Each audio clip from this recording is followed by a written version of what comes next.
L'idea è nata nell'ambito dei lavori dell'Osservatorio per il paesaggio delle colline dell'Alta Marca. Abbiamo pensato che fosse necessario un grande salto di qualità nella concezione di paesaggio, una concezione che può essere vista come un elemento estetizzante, banale, la bella collina, la bella pianta, ma in realtà è un tema fortemente identitario che esige di essere approcciato e conosciuto e approfondito da molti angoli di visuale. E noi abbiamo offerto quest'oggi delle chiavi, dei paradigmi di lettura assolutamente innovativi, perché la Lectio Magistralis è stata fatta da uno dei più grandi epistemologi del mondo, il professor Silvano Tagliagambe, e poi abbiamo avuto antropologi, giuristi, abbiamo avuto agronomi.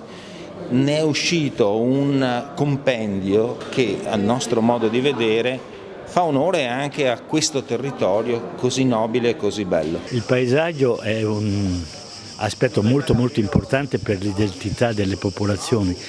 Non a caso la Comunità Europea del Paesaggio del 2000 dice che prima che intervenga la coesione e divisione, cioè la visione condivisa che garantisce il passaggio dal territorio al paesaggio, non si può parlare di comunità ma di popolazioni. Popolazioni, voglio dire, è un insieme di abitanti che non è necessariamente caratterizzato da un legame di reciproca appartenenza e di riconoscimento di un'identità collettiva.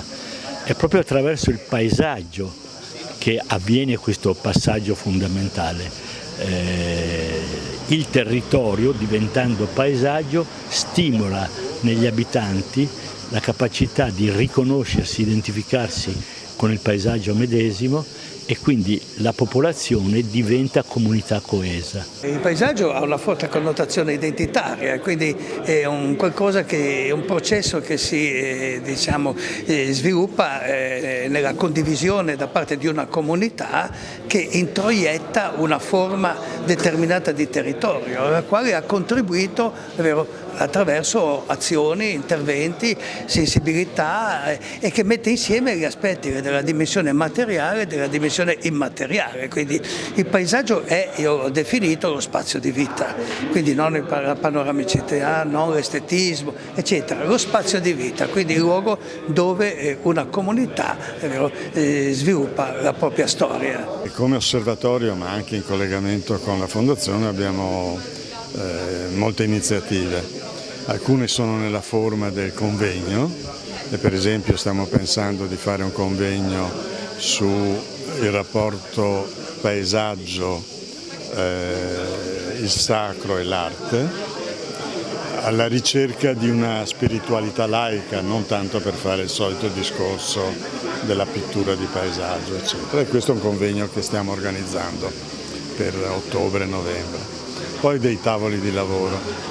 I tavoli di lavoro stiamo pensando e stiamo organizzando, come questo di oggi, uno attorno al piano paesaggistico, perché c'è un'urgenza, bisogna assolutamente intervenire sul piano strategico generale, che ha bisogno di fare le modifiche e diventare un vero e proprio piano paesaggistico. Avere un piano paesaggistico conviene a tutti. Non è facile farlo, ce ne rendiamo conto, bisogna unire tutte le intelligenze. L'osservatorio, che non ha una funzione decisionale, può però aiutare a trovare intelligenze, competenze o sperimentazioni che servono a elaborare piani.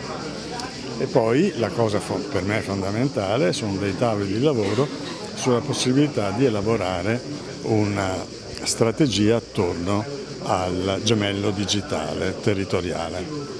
Cioè significa entrare nel mondo del metaverso, nel mondo dell'NFT, nel mondo dei token, e tentare di capire come questo nuovo mondo, che ormai però si sta diffondendo, può aiutarci nel vedere, gestire, capire meglio il nostro paesaggio.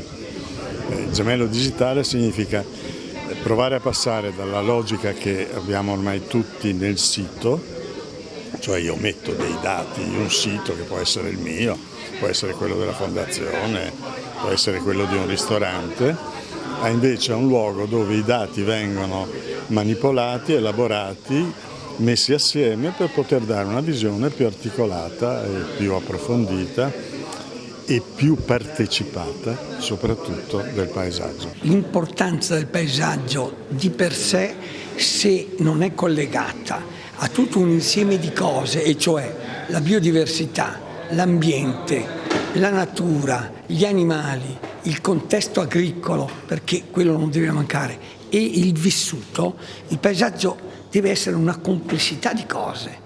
Ecco perché la biodiversità è importante e fondamentale, perché ci dà la complessità di tutto un insieme di cose che vivono all'interno del paesaggio. L'ambiente di per sé, se è solo una fotografia, se è solo un ruscelletto o due piante messe insieme, non significa niente. L'ambiente vuol dire, l'ambiente è un complesso, è un ecosistema. Un ecosistema è composto da tante cose. Ecco perché è difficile parlare di paesaggio oggigiorno.